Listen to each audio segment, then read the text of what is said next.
Chris Clark and David Harrison here previewing this weekend's Sunday night football matchup between the Tampa Bay Buccaneers and the Kansas City Chiefs on this crossover Thursday episode here on the Locked On Podcast Network. Let's go. What's up, Bucs Nation? What's up, Chiefs Kingdom? Welcome to this crossover Thursday episode of the Locked On Bucs and Locked On Chiefs podcast. Both shows part of the Locked On Podcast Network, free and available wherever you download podcasts and on YouTube. And of course, we thank you for making us your first listen of the day. I'm David Harrison, writer for BucsGameDay.com, part of Sports Illustrated's Fan Nation, and one of the hosts of the Locked On Bucs. And my partner today, Chris Clark, one of the hosts of the Locked On Chiefs podcast and founder of Chiefs Corner. Find both of us on Twitter. I'm at DHarrison82, and Chris is at Chris Clark NFL. Crossover Thursdays presented by our friends at PrizePicks. PrizePicks is so much fun, and it's easy to play. No competing with other players. Just you versus the projections available. Pick 2 to 5 players. If they score more or less than their PrizePicks projections, you can win up to 10 times your money on your entry. It can literally take less than 60 seconds to enter. It's that easy. We love PrizePicks, and we know you will too. First-time users, you can get a 100% instant deposit match up to $100 with the promo code Locked On. Again, it's PrizePicks.com or the PrizePicks app. Use the promo code Locked On. Chris, we've got a major matchup. Patrick Mahomes versus Tom Brady, potentially the final time we're going to see this. And of course, it's all going down in the Raymond James Stadium in Tampa, Florida, or in Minneapolis, Minnesota, right, depending on what Hurricane Ian decides to do. Right now, as we record Wednesday evening, so far so good. Raymond James Stadium undamaged. There are some winds, there are some rain. It looks like the path is actually kind of veering away from the Tampa area. Of course, we hope that everybody who is in the path is safe and sound. That is first and foremost the main priority. But of course, this is NFL show, so we're going to talk football. And hey, you know what? If you're out there in the storm, or if you've evacuated away from the storm, maybe we can give you a little bit of break from all of that stress in life. But we do hope everybody out there is safe and sound. Chris, wherever the Chiefs face the Tampa Bay Buccaneers this weekend, going 2-1 in the first 3 games, a disappointing loss to say the least. To the Indianapolis Colts. What is the biggest story for the Kansas City Chiefs coming into this game? That they lost to the Colts. It's really hard for me to look at going. I was actually at the Chargers game, and I watched that game, and I watched how they played. Offense didn't play great. I think the Chargers have a fantastic defense. I think that played into it. And then they were actually able to get some stops on defense that I was very happy with for the Chiefs defense against the Chargers offense. And then to go into that game where you have this huge win against a divisional opponent on Thursday night, you have a mini bye basically, and you go up against a Colts team that is 0-2 and should be an easy team to beat, and you basically spot them 14 points on special teams. Yeah, you're never going to win like that. And quite honestly, if the Chiefs defense only allows 20 points in a game, there should be no question that the Kansas City Chiefs won the game. I'm sorry, their offense is too good against almost any defense in the NFL to score less than 20 points a game and lose. So a lot of it just didn't make sense. Yeah, no, I mean, I would agree with that sentiment. I mean, I know a lot, some people are going to scoff and say, oh, that's homerism or whatever. But look, the league average in the NFL usually hovers around 25, 26 points. I don't know exactly where it is right now. The Kansas City Chiefs offense is not average. I mean, I know Tyreek Hill isn't there. I know maybe Clyde Edwards-Helaire hasn't become like the generational talent running back that some people thought he might, but that's a very talented roster. Like you said, very talented quarterback to say the least. And yeah, 24, 25 points, like minimum weekly. That should be like the expectation, no matter who the defense is, to be quite honest with you. And even going up against the Buccaneers defense, who's been doing very, very well, I will tell you, it's going to be a harder time for them to get to 24, 25 points than it would have been against the Indianapolis Colts. So certainly something to watch there. If you can't do it against the Colts defense, which is still good, by a lot of measures as well, hard to imagine you're going to be able to do it against this Buccaneers defense. But hey, a new Sunday, a new week, a new opportunity. So a great storyline for the Kansas City Chiefs coming into this game. I listened to Travis and Jason Kelsey's podcast. I'm actually on my way home from Commanders practice on Wednesday. And Travis Kelce, very upset with himself, basically put the loss on himself, which I think a lot of players would do. Basically said, his drops were the reason they lost that game. And I'm not going to argue with Travis Kelce for many reasons, including that he's much more talented than I am. But the biggest story for the Tampa Bay Buccaneers, obviously, again, Hurricane Ian, a huge story. But once the Buccaneers take the field, the main story for the Buccaneers is going to be the lack of a passing game. And you're going to hear that come up as a theme as we get further into this episode. And really, it's kind of the theme of the season so far, and what the Buccaneers had to do going 2-1 on the season. And quite honestly, should be 3-0. You talk about the Chiefs playing a team they should have beat. Going back to that Green Bay Packers game, honestly, the Buccaneers should have won that game as well. I'll get a little bit more into why that is when we get to our matchups. But right now, because of the lack of weapons, because of injuries to Chris Godwin, Julio Jones, Mike Evans, a little bit hobbled, but also his suspension, obviously. No Rob Gronkowski because he's retired. The offensive line changes. This passing game has just not gotten on the same page the way that we're used to seeing them. And because of that, Leonard Fournette is getting run into the ground. This man is on pace for 929 snaps. My listeners and viewers, these numbers are going to be a little bit familiar, but I'm going to get through them a little bit quicker than I did the last time you heard them. Chris, the most snaps that Leonard Fournette has ever played in his career, 904. So that's 25 more snaps. Not a huge difference, right? But he's also on pace for 374 touches, which is 36 more touches than his current career high. I'm not done yet. He's on pace for 323 carries, which is almost 60 carries more than Leonard Fournette has ever had in his career in a single season. Right now, he is on pace to surpass his career high in carries in less than 15 games. Leonard Fournette has also never played more than 15 games in a single season because of injuries. This is not a running back that is known for just being healthy all year long. And look, he's a running back. That's not shade, but the Buccaneers cannot afford to run Leonard Fournette the way that they have been. If they continue to do it, they're going to pay for it. And right now, if they have to pay for that in terms of injury, they don't have a passing game to really come in and bail them out. Leonard Fournette on Wednesday was reportedly talking to Rachaad White, the rookie of Arizona State, and Keyshawn Vaughn, backup running back, basically told them, look, guys, we can't keep up the pace. You're going to have to come in and take touches. You're going to have to produce. So far, we haven't seen any backup running backs really produce for the Tampa Bay Buccaneers.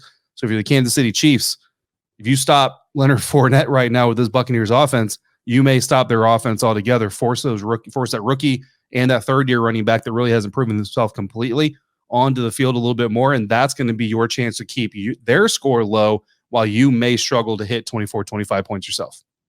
Well, and I think the big thing for me is looking at those types of numbers and those types of carries. I go back to what Larry Johnson did in Kansas City, and you look at his huge season where he had close to 400 carries. I mean, it just was insane numbers. He basically was done 2 years later. I mean, Fournette you're absolutely right. He's not built to be a bell cow type running back. He's built to be a guy that gets the ball on a regular basis, but not at that magnitude. So that's definitely going to be something to watch. And while it's not going to be as big of an issue, I think in week 4, if he's not available in week 12, 13, 14, the Bucs are going to have a very hard time offensively, especially if they can't get their passing game going, which is going to be something we're going to have to talk about in matchups, because the offensive line is also something that's worrisome, at least in my eyes. Yeah, absolutely. So 2 big storylines to watch. Of course, there are more storylines. Like you just mentioned, we'll get into some of those other storylines as we get into our key matchups that are going to decide who wins this game. Is it going to be Chiefs? Is it going to be Bucs? Both of these teams are teams I call tournament teams. They're just looking at postseason football, but if you don't have your players healthy for postseason football, it doesn't matter when you get into the tournament or what seed you have. Of course, those key matchups are coming up. But first, we're going to talk about our friends over at BetOnline.net, your number one source for football betting this season. Find all the latest player developments, team matchups, news, podcasts, and in-depth articles and analysis on every game you can find. As always, BetOnline remains your continued source for all your sports wagering information with live betting and up-to-the-minute scores for every sport out there. It's the fastest way and the easiest way to check in on all your favorite games and events, including Major League Baseball, MMA, boxing, golf, and, of course, the National Football League season. So head to betonline.net or use your mobile device to learn more at BetOnline, where the game starts. All right, guys, back here now on the Locked On Bucs and the Locked On Chiefs podcast on this crossover Thursday at the Locked On Podcast Network, your team every day. And, Chris, you mentioned those key matchups. We've got some key matchups for this game. I'm going to kick it back over to you. What is your key matchup between the Chiefs and the Buccaneers this weekend? I think it has to go to the offensive line of the Tampa Bay Bucs versus this Chiefs defensive line. And while it didn't play great, Chris Jones looks like he's missing practice, which that's going to be a concern for Kansas City if he's not able to go. That Bucs offensive line is not the same line that the Brady's had, and he's had success with in Tampa Bay. So that's going to be something to watch. If Kansas City can get pressure in the middle of the offensive line specifically, that's going to cause Tom Brady issues. It always has in his past. I'm not saying he can't still play great. He can, but he does not like pressure that comes right through the middle. And if the Chiefs can find a way to create that, that's going to be a big boon for this defense. Yeah, absolutely. And you look at it, Ryan Jensen injured for the majority of the season, hasn't been determined if he's going to be gone for the entire season. We're kind of looking at maybe a late season, maybe playoff return for Big Red there, and Lord knows they could use him. Ali Marpet, the left guard, is retired, and then right guard Alex Kappa signed with Cincinnati Bengals. We got an entirely new interior offensive line for the Tampa Bay Buccaneers, and then starting left tackle Donovan Smith has missed some time with an elbow injury. Limited participant on Wednesday, so maybe he's working his way towards his return. But really, it's been a pain management situation this entire time. Not really a structural damage situation, just more of a pain management type situation. So who knows how long that's going to take. And then you've got 4 wide receivers: Russell Gage, Chris Godwin, Julio Jones, and Brashad Perryman, all limited or not participating in practice on Wednesday with various injuries. And that honestly is why the passing game has been so bogged down to some of these injuries to some of these receivers, and some of these guys just not stepping up. Scotty Miller is a guy that Green Bay Packers fans hate. I personally love, was a fan of him. He made the roster, really has not lived up to that roster spot, which has led to a lot of this ineptitude in the Buccaneers passing game, which is my key matchup, which is going to sound a little weird. And look, Chiefs fans, this is not meant to be disrespectful at all, but it's the Buccaneers pass offense versus itself. And that's not to say the Chiefs defense isn't going to have a role in this. Obviously, like you said, Chris, the pass rush is going to be a huge factor on this. And of course, those DBs there for the Kansas City Chiefs, they get paid too. They're NFL players too. They have something to say in this whole thing. But when this Buccaneers offense is out there, they have created opportunities. What they haven't done is capitalize on those opportunities. Week 1 against the Dallas Cowboys, Tom Brady, 18 for 27, not a bad line, 212 yards, kind of low, but not too low. A touchdown, interception, 87.3 QBR, little under average, sacked twice. The problem in Dallas wasn't moving the ball. They moved the ball quite often. It was capitalizing, getting touchdowns. Only 1 touchdown kept that game closer than it should have been. They got the win. You escape. You say, okay, we live another week. Then you go to New Orleans. 18 completions again, back-to-back weeks with 18 completions. The problem here is Tom Brady attempted almost 10 more passes in this game than he did the week before. 18 for 34 against the Saints, 190 yards passing, which is super low for almost any quarterback. 1 touchdown, a lost fumble in that game, 79.3 QBR. Now we're getting below average. Week 3 versus the Green Bay Packers, you bring it back up a little bit. 31 for 42, 271 yards, a touchdown, 98.4 QBR, above average, looking good. Here's the problem. Fumbles lost by Brashad Perryman and Russell Gage. 2 receivers they had to rely on last week against the Green Bay Packers. 2 receivers who were also on the injury report this week, getting ready for the Kansas City Chiefs, and Tom Brady sacked 3 times. So when I talk about this passing game getting in their own way, when they are able to do things, move the ball, dictate pace against defenses, are either not finding the end zone or they're turning the ball over via sack fumbles, via a few interceptions, or via fumbles from receivers, or they're just disconnected, misfiring on passes. Watching Tom Brady in New Orleans from the roof of the Superdome as I look down from the press box, I mean, obviously I have a better view than Tom, so I'm not, this isn't shade towards the GOAT, but he's missing routes. He's missing guys that are open that typically Tom Brady would find. So this Buccaneers offense has to find a way, because there are opportunities but they always find this hurdle in themselves to keep themselves from capitalizing on those opportunities. Yeah, and I think that you start looking at what that's going to mean for Tom Brady, and I know that there are people questioning whether or not this is the end of his tenure in the NFL, and I really hate going that direction because it's Tom Brady. I mean, he's proven that he can play in this league. He's proven, a couple of years ago was a game against Kansas City that made people think that Tom was done. Yeah. And he came back and look, he's still playing. And I can't even remember how many years ago that was. He was with the Patriots, so obviously it's a long time ago. Yeah. But you look at what this is going to mean for this team, and you look at what it means for Kansas City. Kansas City needs to win this game. This is a game that, quite honestly, I would have said 2 weeks ago that Kansas City should win. Not necessarily because I think they're that much better of a team, but because of how bad the Bucs looked at the time. Mm-hmm. Yes, they were winning, but they weren't winning pretty, and they were struggling with the passing game. And as you've said, Mike Evans coming back from suspension is going to help. Yep. If they can get Chris Godwin back, that's going to help as well. Russell Gage, Donovan Smith, all those guys could really help this offense. But the big key, and I know we talked about this earlier, and I'm not going to get back into it a lot, but the interior pressure, if they're going to get pressure on Tom Brady, that's going to cause issues for him. It always has in his career, and I think that continues. For me, the second matchup that I'm really going to be watching is how does Kansas City deal with the pressure that Tampa Bay is going to try to send to Patrick Mahomes? Yeah. Because Tampa Bay, and I know we're talking about this week's game and Raymond James, hopefully, but Tampa Bay is the reason Kansas City went out and invested so much in the offensive line 2 years ago. Mm-hmm. That game in the Super Bowl is the reason they have the offensive line they have right now. How is Kansas City going to deal with the pressure that Tampa Bay is going to send? How is this offensive line going to step up and try to keep Mahomes healthy and upright in this game? Yeah, no, that's going to be huge. You know, the Buccaneers are going to be bringing pressure. I mean, they're going to bring pressure no matter who you are, no matter what your offensive line is. But like you said, a different unit than the one that the Buccaneers saw and were able to exploit in Super Bowl 55. So certainly completely different circumstances. Might be the same uniforms, same quarterbacks, same venue, different teams for several different reasons. So this game is likely going to look a little bit different. And I mean, you kind of build on that matchup, right? The pass rush, if they can get some pressure, if they can get Patrick Mahomes kind of scrambling a little bit, we know this is not a guy that likes to give up on plays. And every once in a while, he's going to make a super amazing play. More often than not, it's going to be a super amazing play. But every once in a while, he throws the ball into danger. And so far, this Buccaneers defense, one of the league leaders in takeaways right now, has been very, very opportunistic. And I know Jamel Dean especially is just waiting to get his hands on a Patrick Mahomes pass if he can this Sunday night. That's going to go down on the field. That's going to go down in one of two stadiums, again, Raymond James Stadium, or it's going to happen in Minneapolis. The NFL has confirmed that is the alternate site if Hurricane Ian does derail this thing. But either way, you're going to have Bucs Chiefs Sunday Night Football. We're going to tell you who is going to win that contest, and we're going to do so thanks to friends of ours over at BriteCo. Imagine this with me, everybody. You're ready to settle down.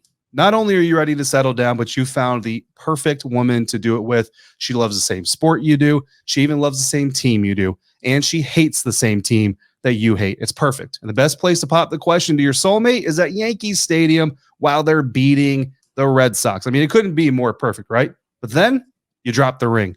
Next thing you know, there's a whole lot of money and a perfect proposal lying on this beer-stained, sugar-covered floor of a baseball stadium, and about 100 feet with dirty shoes are stepping all around the area, helping you look for your magical symbol of love.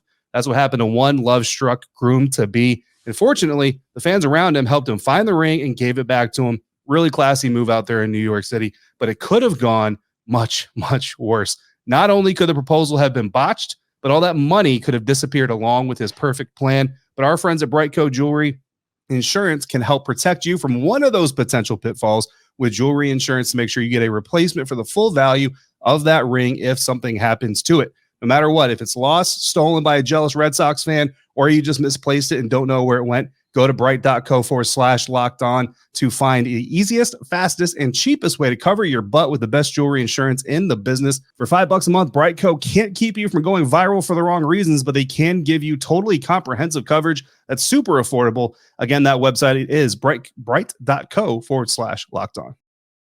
All right, the final segment here on this crossover Thursday episode of Locked On Bucks, Locked On Chiefs podcast. Chris Clark and David Harrison here with you. Now we're going to tell you who is going to win this game. Chris, Chiefs on the road. Patrick Mahomes bringing Travis Kelce, upset about losing to the Indianapolis Colts, to say the least, in to face Tom Brady and whichever receivers he has on the field.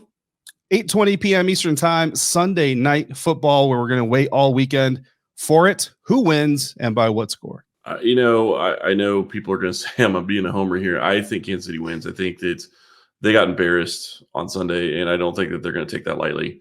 I think that's part of it, and I do think that they weren't necessarily prepared. They overlooked a Colts team that they shouldn't have overlooked, and I think that is going to play into this game. I'm not going to say it's going to be a high-scoring game because I think the Chiefs' defense is better than they're getting credit for in some instances. In all reality, to me, they didn't give up that first touchdown. When you give the team the ball on the 4-yard line, I'm sorry, you can't pin that on the defense. Right. That's not defensive points. So to me, I think Kansas City's defense is better. So I think that that's going to help. I'm not going to say they're better than the Bucs. I'm just saying they're better than they have been in the past. And then you look at the offense. I think that they are continuing trying to get Juju involved. They're trying to get MVS involved. And a lot of people forget that on the first drive Kansas City had, Mahomes missed MVS on a deep ball. If he hits him, that game goes completely differently, and they're probably 3-0 at this point. Mm-hmm. he missed it, and he's done that a couple of times this season in the preseason and now in the regular season. Eventually, they're going to get that down. I don't know that it's going to be this week, but I still think that this offense is going to put up at least 25, maybe 27 points. So I'm going to go 27, probably 27-20 Kansas City. All right, 27-20 Kansas City Chiefs winning this one. Look, this is a battle of two teams who both feel like they should be 3-0 and both have evidence on the tape of why they should be 3-0, right? Both these teams feel like they left a W on the field the last time they were out there looking to make up for it this week with a big win over a playoff contender, a Super Bowl contender as well. And look, you mentioned not necessarily saying the Chiefs are better than the Buccaneers. You don't got to be better than them generally. You got to be better than them this week. And for the Buccaneers, there's a lot of wounded ducks out there in the wide receiver room. But only one of these teams, Chris, is getting a number one receiver back on the field looking for vengeance, and that is Mike Evans. Doesn't feel like he should have been suspended. Probably feels like if he was out there on the field against the Green Bay Packers, they come away with that win. So he's looking to show that he is what everybody thinks that the Buccaneers were missing last week. I still don't think it's a high-scoring affair. In fact, you actually have it higher scoring than I do, but I do think Mike Evans is the difference.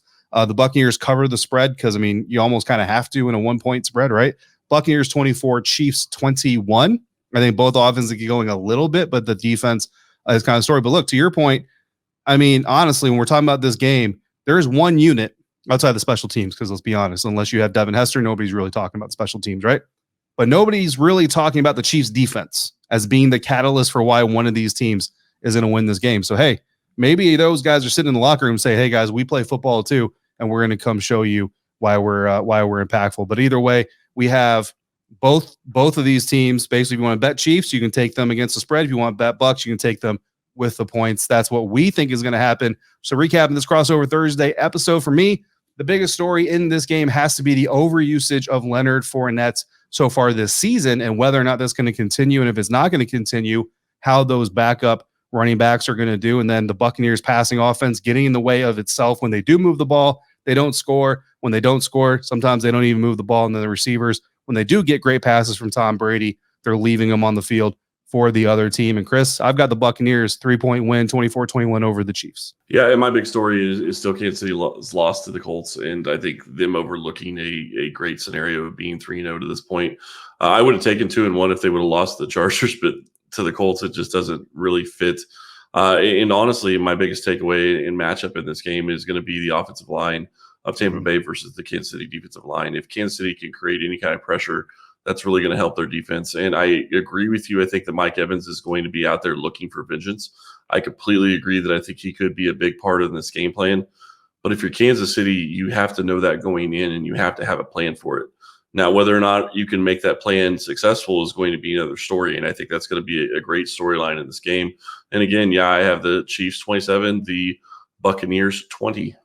Yeah, absolutely. But look, Mike Evans is not the only one out there looking to redeem himself, right? Travis Kelce's certainly unhappy with this performance against Indianapolis. Would love to put on a show in prime time. And look, as a football fan, I got to tell you, every time Travis Kelce scores a touchdown, it's entertaining what happens after the fact. So if that happens, at least we get some entertainment. Hopefully, guys, this crossover Thursday episode has been entertaining for you, Locked On Bucks, Locked On Chiefs listeners and viewers.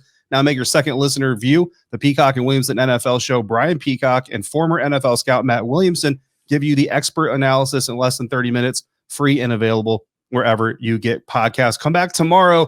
James Yarko and I, Ryan Tracy and Chris, lay down their final thoughts ahead of this big Sunday night football matchup between the Tampa Bay Buccaneers and the Kansas City Chiefs. Tom Brady versus Patrick Mahomes. I'm not sure what chapter it is, but it's probably the last one until we speak again. Bucks fans, if you got something to say, let us hear it or read it by sending it to LockedOnBucksPodcast@gmail.com or drop it in the voicemail box at 813-444-5841. Chiefs fans, if you want to talk some trash, go ahead and drop it in there as well. We'll gladly hear from you. Until we speak again, make sure you're checking out BucksGameDay.com and KCChiefsCorner.com. Follow us on Twitter at DHarrison82 and at Chris Clark NFL. If you're out and about, please be safe, be kind to one another, enjoy the game, and thank you for joining us on the Locked On Bucks and Locked On Chiefs podcast for this crossover Thursday on the Locked On Podcast Network, your team every day.